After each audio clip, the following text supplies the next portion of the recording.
Hey, what's up guys? Tyler here with Secureteam. We have an amazing new find for you guys today, sent in to us by a viewer of what looks like a definite saucer-shaped craft in the middle of the desert, in the middle of the mountainous terrain that's virtually empty, right at the bottom of Arizona on the border between Arizona and New Mexico. And as you've just seen here, as we've zoomed in on Google Earth, we have this large black saucer-shaped object, also with a white SUV parked directly at it. And you look at this thing for yourself and you tell me what that is. I have never seen a house that looks like that. And as you can see as we zoom out here, this is in the middle of nowhere, in the middle of the mountains. And furthermore, it is also in a no-fly zone. So we will get to that later. But here we are zooming out in the middle of nowhere. And we'll go ahead and zoom back in for you, just so you can get a relative idea of where the object is. Here are the coordinates on the screen. And once again, we will put the coordinates down in the video description so you can look this up yourself. It's right near Douglas, Arizona, right on the border between Mexico and New Mexico. But it is located just in Arizona, right on the border of New Mexico. And as you can see here in this wide shot, this is in the middle of nowhere. There are no residential areas on this entire map for miles, other than what look like some oil installations, maybe a couple 100 miles away, and some very peculiar restricted airspace where this object was found. This is definitely some compelling evidence. So here we have the object, we have the coordinates. We'll go ahead and zoom back in on the object, and we'll kind of give you a view of this from different angles. And I mean, honestly, is this a crash site? It looks to me like a saucer that's almost flipped over, laying on its back to where the bottom of the saucer is. And another thing is that, honestly, this saucer is very familiar to me, because when you talk about people like Bob Lazar and people who worked for these secret military bases, Area 51, Dulce, we have heard over and over this talk of these UFOs and the anti-gravity technology that they use. And one of the main characteristics of these saucers, in all of the schematics I've ever seen of actual saucers that people who have formerly worked for Area 51 or worked in these secret military bases have said that nearly all of the saucers, or the recovered saucers that they've found and back engineered, contained these large, circular, black, spherical objects circling the bottom of the ship. And basically, these circular domed shaped objects, which as you can see here, they sort of wrap around the bottom of this saucer, if this is the bottom, contain these large anti-gravity magnets, utilizing a technology that basically allows the saucers to repel from the ground and the Earth's gravity, and allows them to become virtually weightless, and gives them the ability to make, sudden right-hand, left-hand turns, shoot up, down, left, right into the sky at amazing speeds, stop on a dime, and basically do all of the really awesome stuff that you've heard about when it comes to these UFOs. And this isn't the first time that these saucer-shaped objects have been found on Google Earth. From what I can see, this is a relatively recent image. And again, I simply don't even know how the viewer who sent it in was able to find it out here in the middle of nowhere. But thankfully, we have a lot of great people, researchers, who scour these Google Earth and Google Moon images, finding these anomalous structures. And honestly, a normal person looking at how massive these maps are and how many miles and miles of terrain you'd have to search to find something like this. This is a needle in a haystack. Even more than that, this is like finding a needle in a stack of needles. And here are some other images of these other saucer-shaped crafts and possibly houses or just odd structures, as you're seeing in this image here, and we'll go through a few images. And stick with me, because I want to talk more about this no-fly zone where this object is located, and a little bit more about the area that it's located in, and the mysterious things that have gone on there, especially in Arizona. And again, here we have a recent find of another one of these flying saucers, although this looks like more of a, possibly a house or a project that someone built. It's your typical 1950s era style flying saucer, and it definitely does not hold the mystique that the object we're presenting to you now does.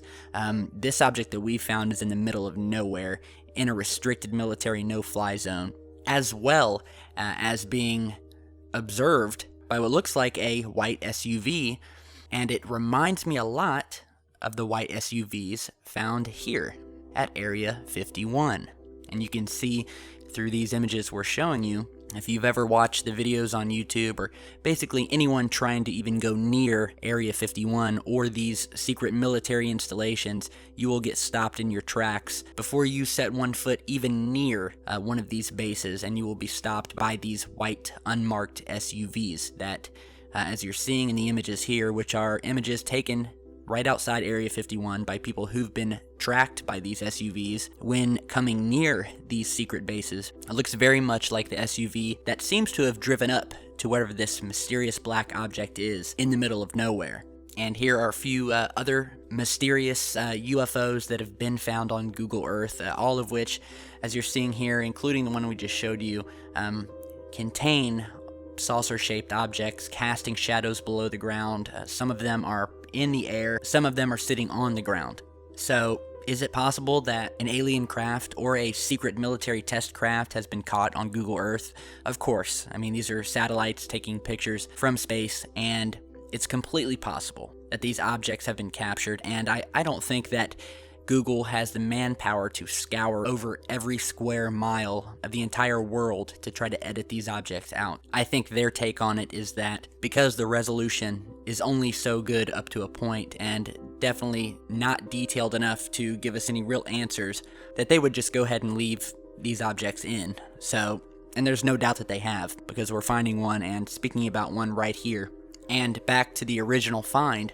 So as I said, the viewer who sent me in this image said, yeah, this is in the mountains in the middle of nowhere, and it's in a restricted no-fly zone. So I did some checking, and I visited a no-fly zone map, which is here for the public. If you are trying to fly drones or planes and you want to make sure that you're not going into a no-fly zone, you can check this map. So I checked the map, and I set it so that any area around where this UFO was found that had any temporary flight restrictions, any prohibited special use airspace, or any restricted special use airspace.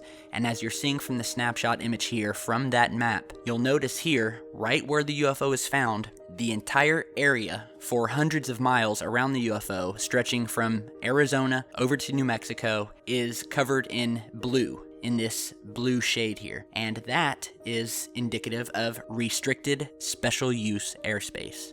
You will further notice that an even smaller region of this border between Arizona and New Mexico, where our UFO is, has a second red circle within, and that is a temporary flight restriction.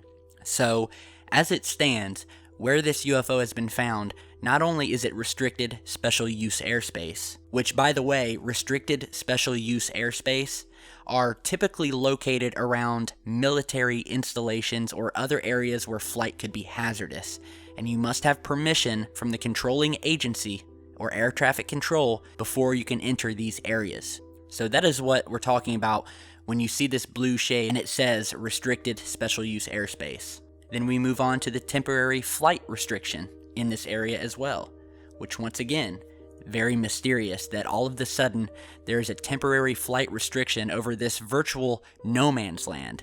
It's a mountainous, empty terrain. There's nothing there, and yet in this very small area, right in the center where our UFO is, there is suddenly a temporary flight restriction.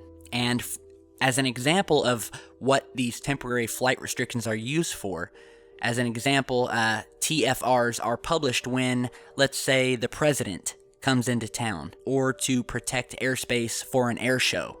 So the FAA publishes these temporary flight restrictions when necessary, but they are usually for a major reason, such as, once again, the president coming into town, or because they are holding some sort of military drill and they're using that airspace. And as you look at this map, you will not see any other areas featuring this red shading.